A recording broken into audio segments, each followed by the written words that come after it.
నీకును నీ ఇంటికిని నీకు కలిగిన అంతటికిని క్షేమమగునుగాక. మొదటి సమూయేలు 25వ అధ్యాయం 6వ వచనం. Praise Jesus. ఈరోజు May 9th Friday. Good morning. పరలోకనేశ్వర సంఘ బిడ్డలకు, ఆత్మీయులకు, దైవజనులకు, ఇతర రాష్ట్రాలు, ఇతర దేశాలు, మన ప్రియులందరికీ కృపాక్షేమములు సమృద్ధిగా విస్తరించునుగాక. ఆమేన్. ఫ్రెండ్స్, ఇక్కడ దేవుని యొక్క వాగ్దానం, నీకును నీ ఇంటికిని, అంటే నీ కుటుంబానంతటికిని, నీకు కలిగిన అంతటికిని క్షేమమగునుగాక. Praise Jesus. మన కుటుంబాల్లో నెమ్మది, శాంతి, సమాధానం ఉండాలా. మన చేయనిదల్లా దీవించబడాలి, వర్ధిల్లాలి, ఆశీర్వదింపబడాలి. ఓబేదెదోము ఇంట్లో మందసం అంటే అతను అతని ఇంటి వారిని అందరినీ అతను కలిగిన సమస్తమును దీవించని రాయబడింది. అలాగే యోబు కలిగిన సమస్తమును దేవుడు దీవించాడు. ఇంటి వారిని అందరినీ బ్లెస్ చేసి దేవుడు అగ్ని కంచి వేశాడు. ఫ్రెండ్స్, కుటుంబ ఆశీర్వాద పండుగలనే వర్తమానాలు గత 2 వారాలు వింటున్నాం. ప్రభు చిత్తమైతే ఈ వారం కూడా పార్ట్ 3 ఉంటుంది. ఈ విషయాన్ని గమనించండి. ప్రతి ఒక్కరూ ప్రార్థనాపూర్వకంగా రండి. మన కుటుంబాల్లో దైవికమైన ఆశీర్వాదాలు, కృపలు కుమరించబడి సమాధానంతో, సమృద్ధితో, ఆరోగ్యంతో, క్షేమంతో, ఆనందంతో నింపబడునుగాక. ఆమేన్. నీ కుటుంబంలో క్షేమం ఉండునుగాక. నీ ఇంటికిని నీ కలిగిన అంతటికి క్షేమం కలుగునుగాక. ఎప్పుడైతే నీ ఇంటి వారందరికీ క్షేమం, నీ కలిగినంతటి క్షేమం ఉన్నప్పుడు అంతకంటే దీవెన ఏమంటో చెప్పండి నాకు. ఈ దీవెన వర్షం మన కుటుంబాలమే కుమ్మరించబడినగాక. అవుట్పుట్, బ్రీడర్స్ బాగుంటే సీడ్ బాగుంటుంది. మనం ఎప్పుడైతే మార్పు చెందుతామో మన బిడ్డల్లో గొప్ప మార్పు, దీవెన, ఆశీర్వాదం చూస్తాం. అవుట్పుట్, రిజల్ట్, గుడ్ రిజల్ట్ ఉంటుంది. యోగ్యులుగా బలవంతుడని దేవుని బాణాల వంటి వారుగా తయారవుతారు. మన యవ్వన బిడ్డలు కూడా బలవంతులు అవ్వాలి. మన యవ్వన బిడ్డలు కూడా దేవునికి ఇష్టలు అవ్వాలి. అన్ని విషయాలు దీవించబడాలి. అందుకనే తల్లి తండ్రి అంటే భార్య భర్తల మధ్యలో సమాధానం, అలాగే తల్లిదండ్రులు పేరెంట్స్ బిడ్డల మధ్యలో సమాధానం, అత్తాకోడల మధ్యలో సమాధానం, అందరి అక్క చెల్లెల మధ్యలో సమాధానం, శాంతి ఉండాలి.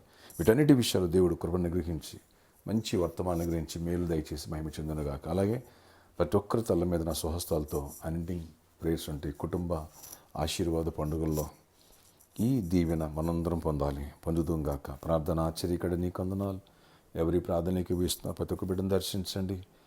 నీకును నీ ఇంటికిని నీ కలిగిన అంతటినీ క్షేమం కలుగునని ఈరోజు వాగ్దానం ఇచ్చావు. ఈ వాగ్దానం మా అందరి పట్ల నెరవేర్పు జరిగించండి. కృప చూపించండి. నీ కృపగల గొప్ప కార్యాలు జరిగించండి. నీకు విరుద్ధకరమైన ఏ శక్తులు ఎక్కడ మా మీద ఈ పరిచర్య మీద పనిచేయని ఒక అన్ని విషయాలు కూడా దీవెన దయచేసి గొప్ప ఆశీర్వాదం నింపి మహిమ చెందండి.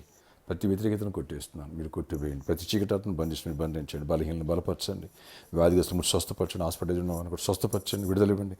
మనకన్న వ్యాధిని కూడా గద్దిస్తున్న మీరు గద్దించి విడుదలిచ్చి పరిపూర్ణమైనటువంటి స్వస్థత, కృపను, సమాధానం దయచేయండి. ఆయన ఫైనాన్షియల్ బ్రేక్ త్రూ ఇవ్వండి. అయ్యా ఫైనాన్షియల్ ఆర్థిక ఇబ్బందులు విడిపించండి. మంచి జాబ్స్ ఇవ్వండి, హైక్స్ ఇవ్వండి. బిజినెస్ పీపుల్ కూడా దీవించింది. అయ్యా అప్పులు తీరిపోవాలి, దరిద్రం పోవాలా, పరిచర్య కోసం గుప్పులు ఇప్పాలా. అయ్యా మిమ్మల్ని మీ పరిచయం, మీ రాజ్యాన్ని మేము భాగస్వాములుగా మేము ఉండాలా. అన్నింటిలో మిమ్మల్ని భాగస్వామిగా చేర్చుకోవాలి. సమృద్ధిగా సహాయపడాలా. దీవించండి. ప్రతి ఒక్కరి చేతులు దీవించండి. చిన్న బిడ్డలు, యవనస్తులను జ్ఞాపకం చేసుకో. సమ్మర్ హాలిడేస్, ఈ వెకేషన్స్లో ఎక్కడ తొట్టిల్లుకోకుండా కృపలో కాచండి, ప్రొటెక్ట్ చేయండి, దాయండి, దీవించండి. ఆత్మీయంగా బలపరచండి, ఆర్థికంగా బలపరచండి. మంచి ఆరోగ్యానికి క్షేమాన్ని, మా కుటుంబాల్లో శాంతిని, సమాధానం, ఆరోగ్యాన్ని దయచేయండి. విడిపోయిన కుటుంబాలు కట్టండి. పెళ్లి కానాడు పెళ్ళిలో వాళ్ళ గర్భాలు మెడల గర్భాలు పొందాలి, గర్భిణీశలు క్షేమాన్ని, సుఖప్రసవాలు పొందాలి. అందరి విషయాల్లో మీ దీవెన వర్షం కుమరించి ఈరోజు బర్త్డే, వెడ్డింగ్, యానివర్సరీ పిల్లలను దీవించి దీర్ఘాయుష్ కృపే సమాధానం నుంచి నడిపించుకొని చేయనివ్వండి. యేసు నామములో ప్రార్థిస్తున్నాను తండ్రి, ఆమెన్. ఫ్రెండ్స్, రేపు సాటర్డే సాయంత్రం 4 గంటల నుంచి 8 గంటల వరకు స్పాన్సర్ మీట్ కలదు. అడ్రస్ గోకుల్ థియేటర్ పక్కన హోండా షోరూమ్ పైన 2nd ఫ్లోర్లో ఎర్రగడ్డలో మన ఆఫీస్ ఉంటుంది. పరలోకనేస్తం ఆఫీస్లో స్పాన్సర్ మీట్ ఉంటుంది. ఈ విషయాన్ని గమనించగలరు. రండి, చేయగలిగిన లోకాన్ని సువార్త నింపుదాం. ఎవరైతే సువార్త చేస్తున్నారో అలాంటి వాటి కలిసి ప్రేయర్ చేసుకుంటే అద్భుతాలు, ఆశ్చర్యకాలు చూస్తున్నారు. వీటన్నిటికంటే మనం ఇప్పుడు సువార్త ఇస్తాము. పరలోక రాజ్యంలో ఆత్మల సంపాదన, దాని బహుమానం దేవుడిస్తాడు. రండి. అలాగే ఎవరైతే ఈ రెంట్ పర్పస్లో, ఫంక్షన్ హాల్ రెంట్ పర్పస్లో ఉపయోగపడతారో, గుప్పిలిపుతారో వాళ్ళ హౌస్ విజిట్ చేస్తామని మాట ఇచ్చాం. ఈ విషయాలు కూడా అవకాశం ఉన్న వాళ్ళు సద్వినియోగపరచుకోవచ్చు. May God bless you all. Have a nice day.